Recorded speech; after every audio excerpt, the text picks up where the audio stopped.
The Gauntlet Runner arrives at the desert camp as the scorching sun sinks below the horizon, and the curtain of night falls over the land. Protected within the stalwart hull of the Gauntlet Runner, the party gains a short, peaceful respite. Coming now into view is the Tree of Prophecy, a resplendent tapestry of color against the backdrop of the bleak desert. One theory is that the tree's roots gorge on the land's magla, and still another is that it gorges on those enraptured by its colorful foliage, as though themselves snared by the bewitching magla surrounding the tree. The Gauntlet Runner comes to a stop at its base.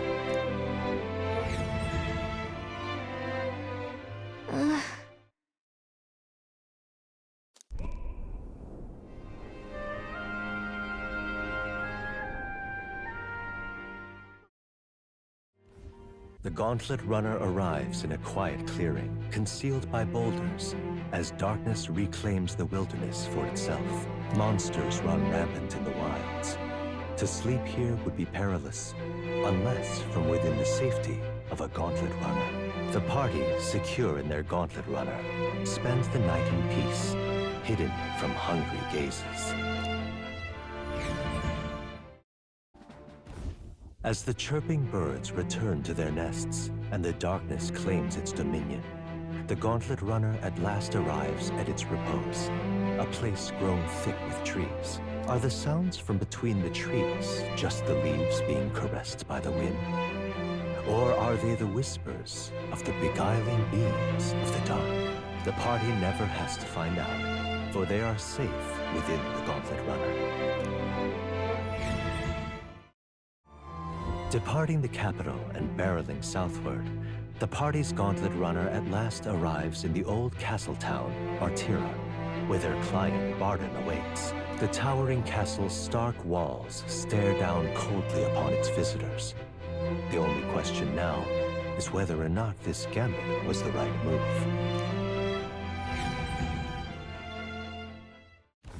The party at last arrives in the village of Comero, a small farming settlement southeast of Martira.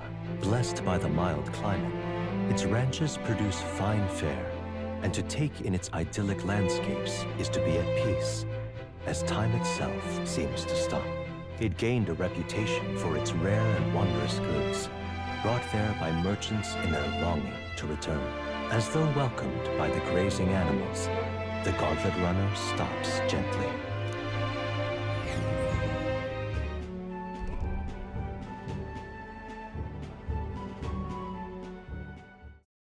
The Imp's Den, home to countless bandits over the years, has warranted the caution of all who lived near the steep, forested entry path. They warned their children of the dangers there.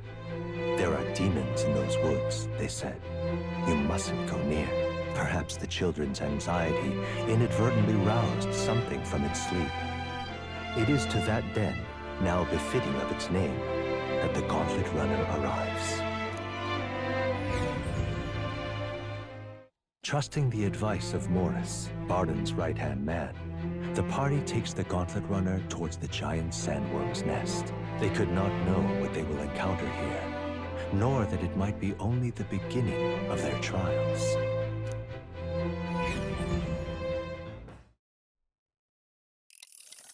The Gauntlet Runner comes to a stop at the midnight sun sands. The grandeur of it stirs something in each of them. Could a creature this large have truly existed? Or is it an oddity shaped by the sands? Another truth lost to time.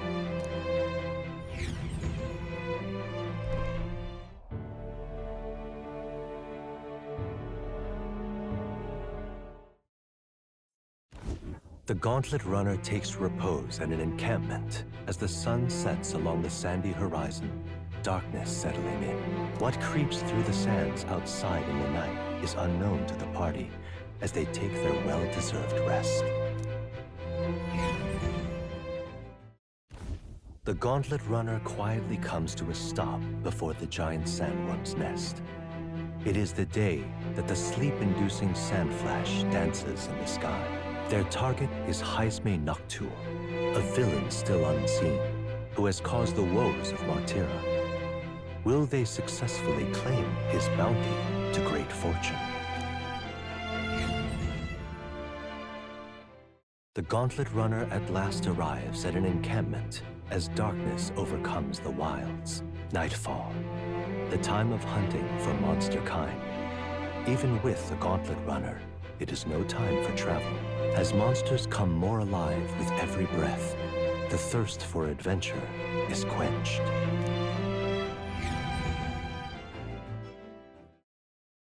The party finally arrives at the abandoned tomb. It is said an affluent aristocrat is entombed here. However, if true, his only visitors these days are tomb robbers seeking his wealth. Are the rare blades and shimmering jewelry merely a trap to draw in more victims, or something else entirely? They head to a cave said to consume all who enter. Does the dark, narrow path lead only to the innards of a monstrous insect? Perhaps. Man-Eater's Grotto. How many weary travelers, traveling merchants, and treasure hunters have fallen prey to it? Behind its innocuous-looking entrance, untold monsters lie in wait, impatient for their next meal. The Gauntlet Runner comes to a stop, the entrance beckoning its visitors invitingly. What lies in its depths? Treasure or death? Leaving behind the old castle town stricken by tragedy, the Gauntlet Runner sets off toward the exhibition of the brave. Their destination, Port Brilehaven, capital of the Principality of Oceania.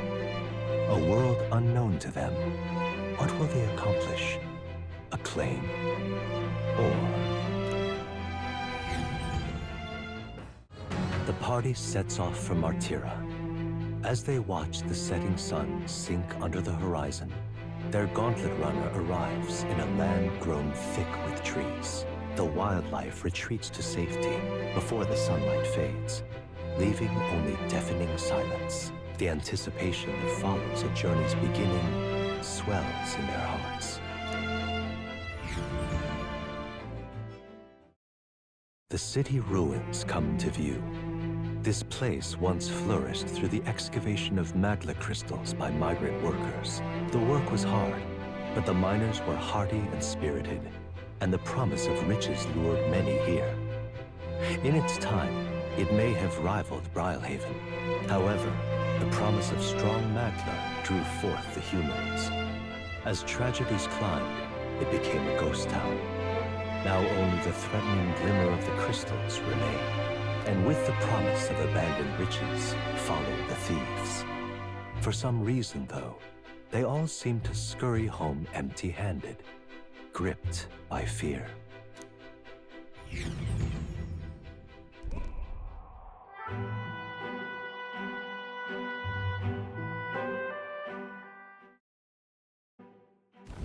As the sun sinks below the horizon, the Gauntlet Runner arrives in a land dense with trees. The glow of the Gauntlet Runner pierces the dark, warmly enveloping them in its light.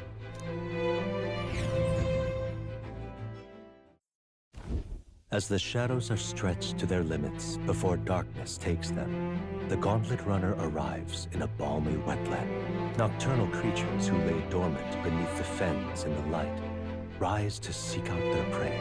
Meanwhile, the party rests their weary souls, fatigued by the long journey, under the protection of the Gauntlet Runner.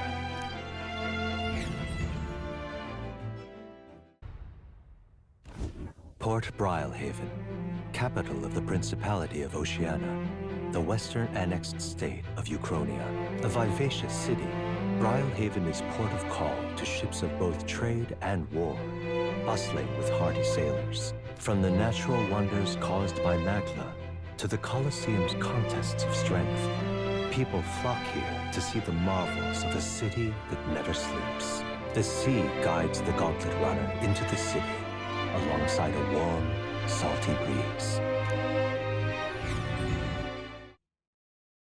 The Gauntlet Runner arrives in a land grown thick with trees. the shadows enshrouding it as their claim. A warm, damp breeze passes above the Gauntlet Runner, its sensation cooling the thirst for battle. The night carries on. The Gauntlet Runner arrives at the Gracia Forest, temperate and fertile. It was once a place of repose, where the songs of fairies echoed throughout. But as the furnace of commerce demanded its wood, the fairies began to vanish, and having lost its divine protection, monsters made their dens.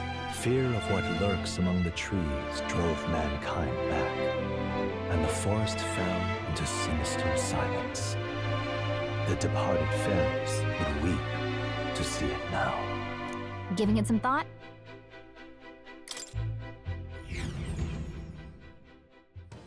The Gauntlet Runner's slowing pace signals their arrival at an encampment to those below deck. They are grateful for these moments of repose, quietly acknowledging their good fortune, a rare glimpse into a party at peace. The party descends upon the Forsaken Tower. Is the decision to pursue such a beast one of bravery or something else altogether? The Gauntlet Runner stops in front of the imposing structure, its glare already making itself known. Will they be the ones who discover its truth? Their destination is the Tomb of Lament, found north of Oceania. Interred beneath the earth here lie the victims of a terrible epidemic. It is said the lamentations of the lost echo throughout, disfiguring the somber burial ground into a mass grave for criminals and the kinless. The vindictive spirits conjure restless monsters, and it is here that the Gauntlet Runner comes to an uneasy halt. Giving it some thought?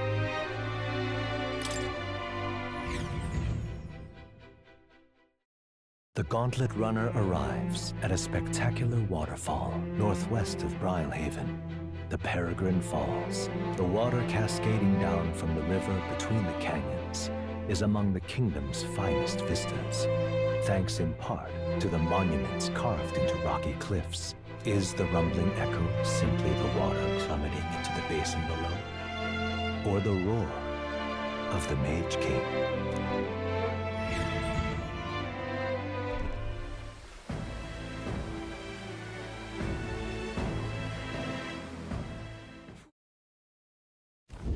As the sky turns the same muddy color as the land below, the Gauntlet Runner arrives in a quiet land. However, confidence would be ill-advised. Listen carefully for footfalls in the mud, and move at the break of dawn. The village of Inundo, a small settlement located north of Brylehaven, lies ahead.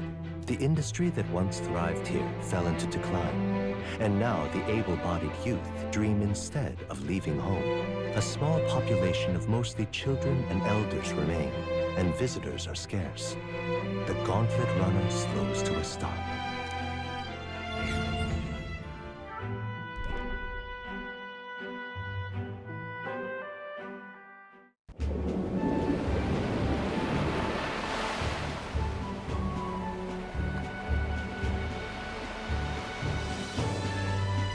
Tis actually moving. A fine effort. Was it?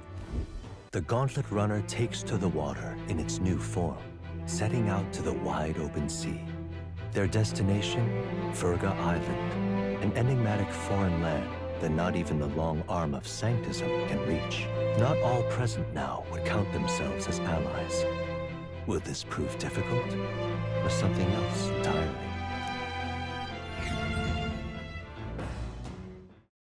As the sun dips below the horizon and the stars begin to reflect off the water's surface, the Gauntlet Runner reaches the shore.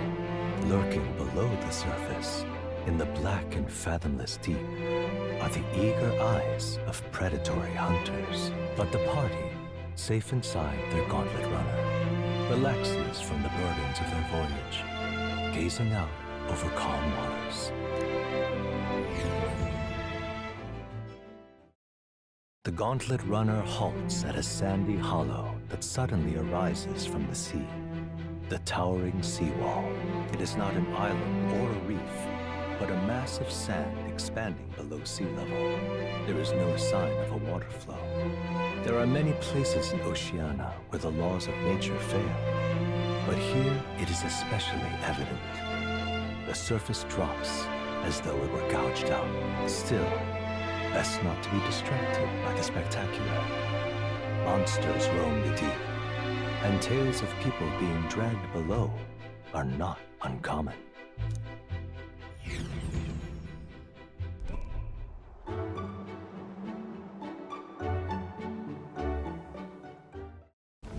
As the water sparkling in the setting sun begins to lose the light shimmer, the Gauntlet runner reaches the calm surface of the reef. Yet the day draws to an end, and all are left to wonder how to spend the evening hours. As the clear surface gives way to the glassy ink of darkness, the Gauntlet runner reaches a remote island. The party gets a good night's rest, grateful for the still land that does not sway them at its whims. Narrowly escaping the threat of the sea monster, the party rides the currents of the inland sea to their destination, Virga Island. Virga is a word given to the island by the mainland, meaning uncivilized. But its inhabitants give this name no purchase. Put another way, we are trespassers from a country that has unilaterally regarded the islanders as heretics. To forget this is to invite pointless conflict. As though it knows it is unwelcome, the Gauntlet runner glides silently onto the island's less populated rear shore.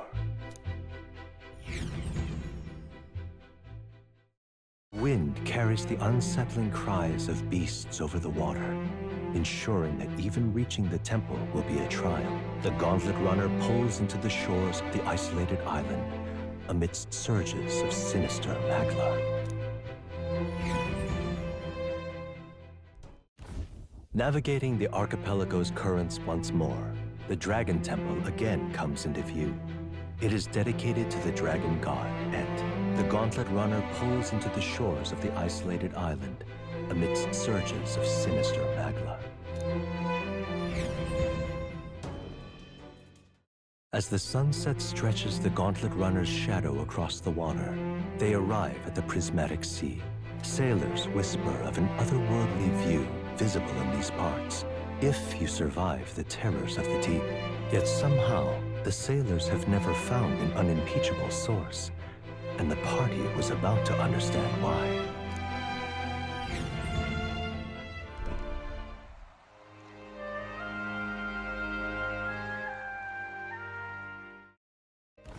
The Gauntlet runner arrives at an encampment, and sensing no imminent threats, they breathe a collective sigh of relief. Yet the day draws to an end, and all are left to wonder how to spend the evening hours. The land of ceremony rises over the water's horizon. The sun blazes down on the island year-round, giving way to scorching heat. Coming here eventually came to have ceremonial significance, as monsters who could survive these conditions boast extraordinary strength. Not even thieves dare to come near this mausoleum. The party rouses their spirits and steps inside. The Orb-Wise Path, a cave on an uninhabited island east of Virga Island, comes into view. An old Mustari custom says, the deceased can ascend as guardian deities if their remains are fed to the snakes here.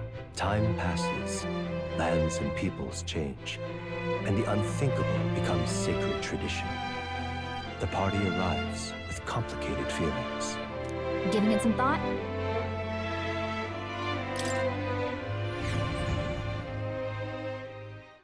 Cilento, a settlement known for its marine trade, thanks to the bounties of the sea. The bay's most prominent feature, though, is a sinkhole of unfathomable depth. Some believe to gaze into its abyss is to be spirited away. The Gauntlet Runner glides into the inlet as seabirds overhead cry out songs of victory at their catches. Giving it some thought?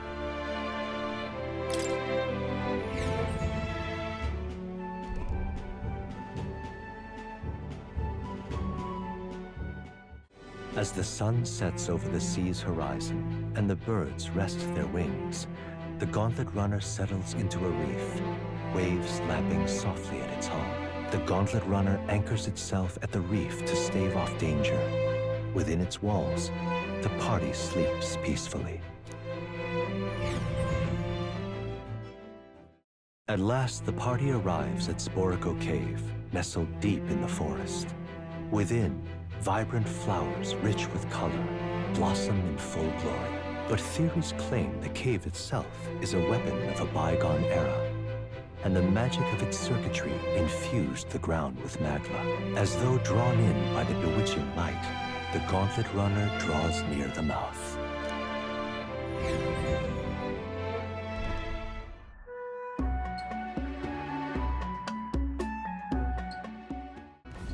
As the clear surface gives way to the glassy ink of darkness, the Gauntlet Runner reaches a remote island. The party gets a good night's rest, grateful for the still land that does not sway them at its whims. The Spire of Blind Faith is the decision to pursue such a beast, one of bravery, or something else altogether. The party sets foot in the tower, filled now only with disquieting magma, all prayers long unanswered.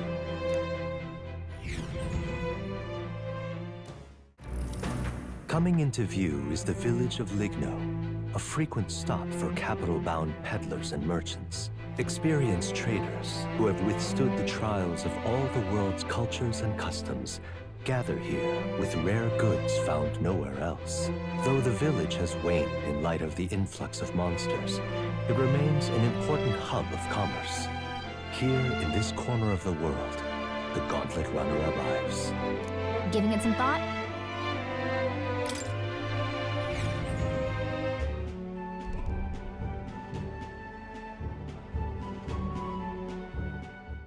The Gauntlet Runner arrives at an encampment, and sensing no imminent threats, they breathe a collective sigh of relief. Yet the day draws to an end, and all are left to wonder how to spend the evening hours. The Gauntlet Runner finds itself at the Scoundrel's Hold, a cave system beneath the sand and rock, dug out by bandits over untold years. There were once treasures hoarded in the sprawling paths, but with the arrival of the monsters, only a vast labyrinth remains. The party wanders into the caves, now merely the wreckage of the bandits' dreams. With a new ally in tow, the Gauntlet Runner at last departs the island toward the eastern side of the inland sea. Their destination is the Principality of Montario. Its vast mountain crags, so different from the western terrain, can be seen clearly from the water. Their forthcoming task would be their greatest trial yet. They felt the tension rise in wordless silence.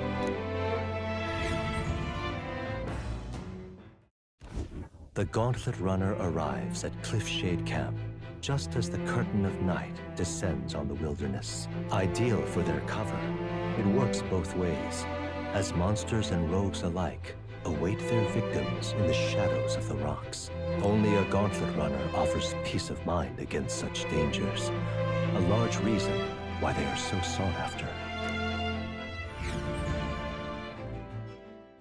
The Gauntlet Runner makes a short stop in front of Colorodeo Cliff, a bluff so tremendous it fills one's vision.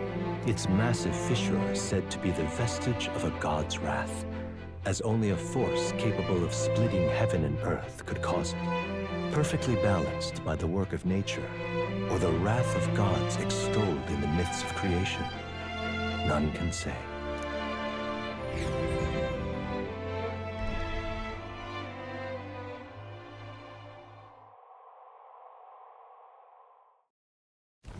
The Gauntlet runner stops amidst rocky terrain as twilight envelops the wilderness in darkness. The twinkling lights are not all stars. Some are the eyes of monsters peering through the dark. To await the dawn in comfort and peace is a privilege only the Gauntlet runner can provide.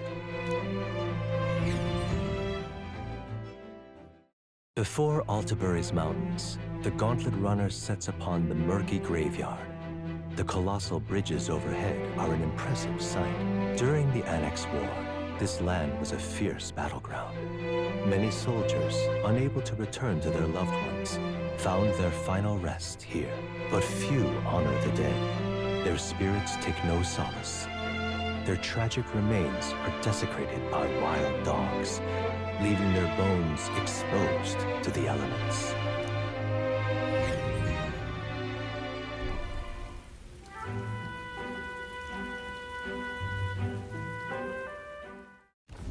Altabury Heights, capital of the Principality of Montario, the eastmost country annexed into the Kingdom of Uchronia. The mountain path leading to the city begins near the coastline, but few Gauntlet runners can contend against its steep slope.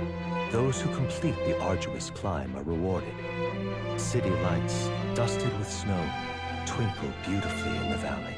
But what awaits the party there is no reward, but their greatest trial thus far. The hour of reckoning draws near, and they steel themselves anew.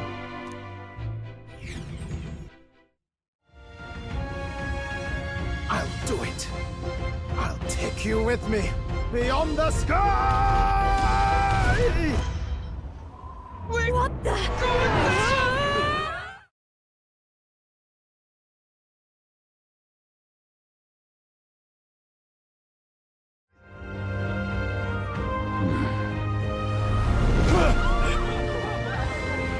Possible. It can fly!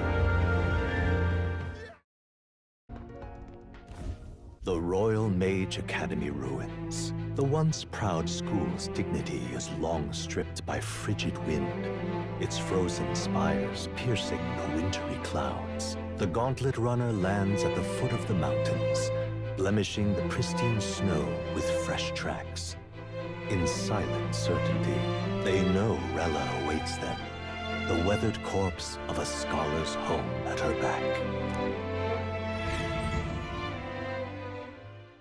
The site of Malva forms on the horizon, a small settlement carved out of the mountainous terrain of southern Montario, prospering modestly without reliance on trade, in part thanks to a thriving dairy farm.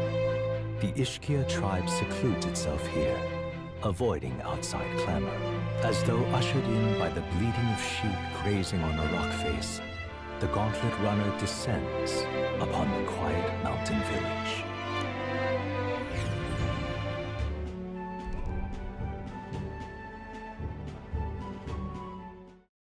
The Solstice Crossing unfurls ahead. Powerful magic at play here blends autumn scenery with winter vistas all year round. Its stunning beauty soothes the hearts of travelers. But it is also said that if one remains too long, they succumb to the mountain's enchantment. Perhaps guided by magics powerful enough to alter the seasons, the Gauntlet runner stops before the trees grow too dense.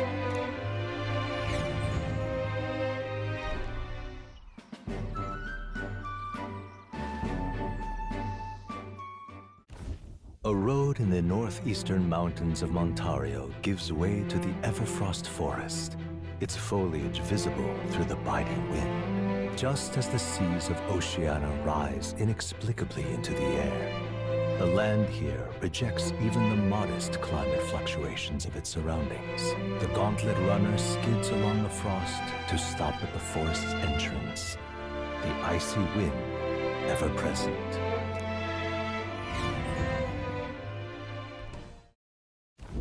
Long thought to be a fairy tale, the decaying estate stretches across an island in the sky before them. A floating island would be remarkable enough, but the remnants of man-made architecture found here is the true marvel. And yet, Those who could see it in the sky through magical means were forbidden from speaking a word of it by the sanctest powers that be. The Gauntlet Runner descends upon legend, its occupants unable to fathom what sort of civilization could have thrived among the ruins.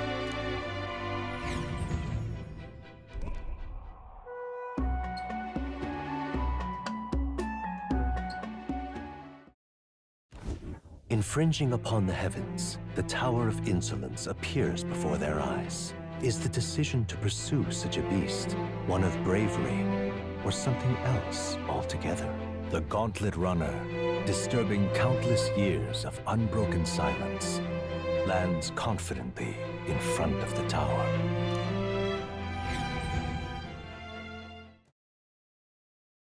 With the protection of the royal magic gone, the tournament for the throne escalates. Those who would turn the tide with military might are spurred by opportunity. The party stands in the way of Rudolph's Gauntlet Runner as he continues to hunt monsters as a display of his power.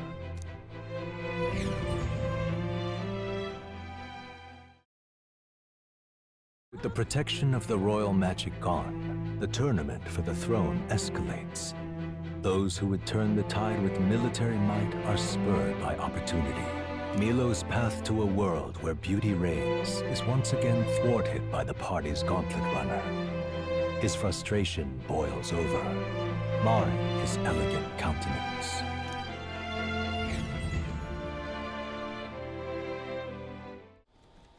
The stage is set for the decisive battle to take place in Grand Trad. And so the Gauntlet Runner takes to the sky. He does not return within the hush of teleportation magic as a mere wanderer, but with the fanfare required of one who would claim to be prince. He is a boy no more. He stands now on equal footing with Luis, and his triumphant descent over the capital will finally make that known, whether or not his gambit is only a means to an end.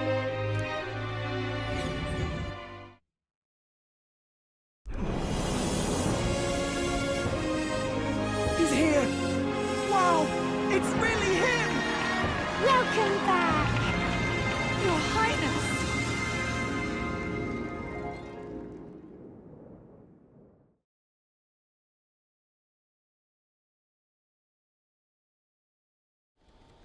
It was more of a defeat than it was a departure. They board the Gauntlet Runner and rush from the capital, as though hiding from the shrieking animosity of the masses. What more can they endure? There is no light to be seen.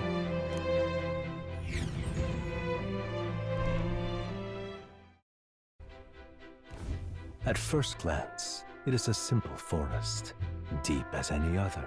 But the observant may sense that every tree in its formation is ancient and grand, bathed in mystical serenity. The name of this place is familiar only to the few who grasp the truth.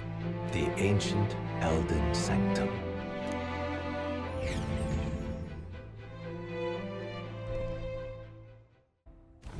Snatching victory from the maw of catastrophe, the party descends again on the royal capital, Grand Trad.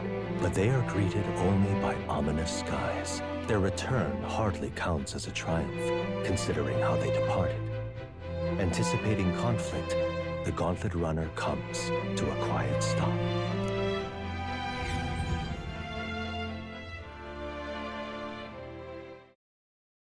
The Gauntlet Runner's slowing pace signals their arrival at an encampment to those below deck.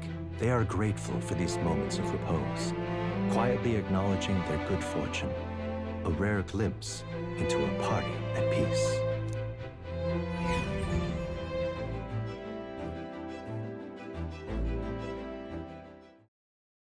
Located to the east of Montario is a forest path tinged with beautiful autumn leaves. Its name, however, is the Abandoned Path. The story goes that a nearby village was struck by famine, and in order to preserve its food stores, abandoned their elderly along this road. The forsaken elders became a food of sorts, for monsters and for the earth. The trees then turned to resplendent crimson, So the story goes. Amidst a view so stained with sin, yet pleasing to the eye, the Gauntlet runner's engine ceases its mechanical whirring.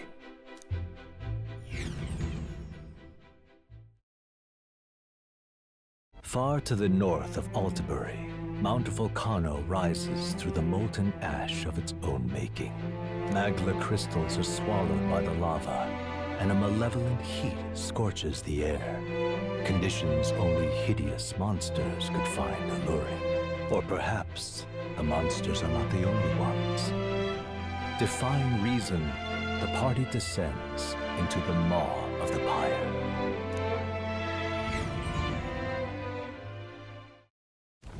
The Gauntlet runner arrives at Malabelo Stoke, where magla crystals resembling massive humans jut eerily from the rock.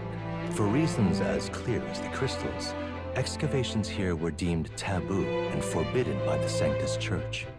However, some say that the mining continues in secret. The crystalline figures gaze in silence at their new visitors, as though assessing them.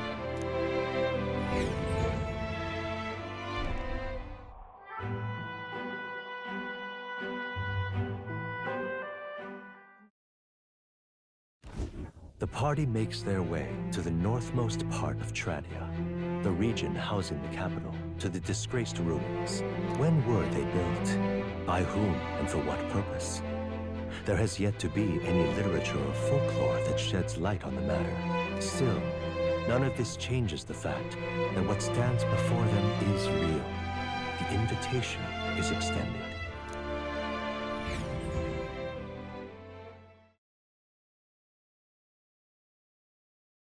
With the protection of the royal magic gone, the tournament for the throne escalates. Those who would turn the tide with military might are spurred by opportunity.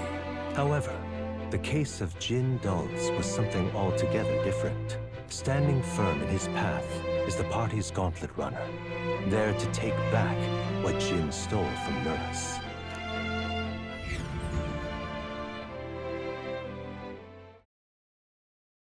Cutting through the skies, the Gauntlet runner reaches the Manor of the Ascendant Ruins. Land once sent skyward by Oceania's unusual flow of magla. According to legend, those who could freely fly the skies came to refer to themselves as celestial beings, taking their seat here to govern from on high. But pride comes before the fall, and God was so enraged that every last one perished. Oh, to set foot in a place even history chooses to forget.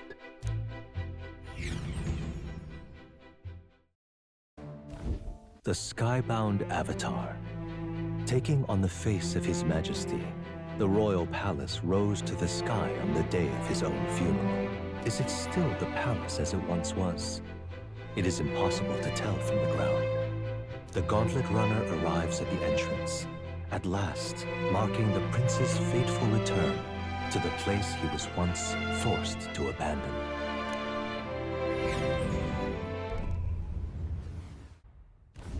It is not so much a place as it is raw magla, furious and unchecked. The shores of the hereafter spill forth from the royal scepter, now in the hands of Luis. If it is the sun that proclaims the day, and the moon that ushers the night, then the celestial lord of these red skies, ill with anxiety, is the tyrant star. We await tidings, be they favorable or ruinous. The future of the kingdom will at last be decided.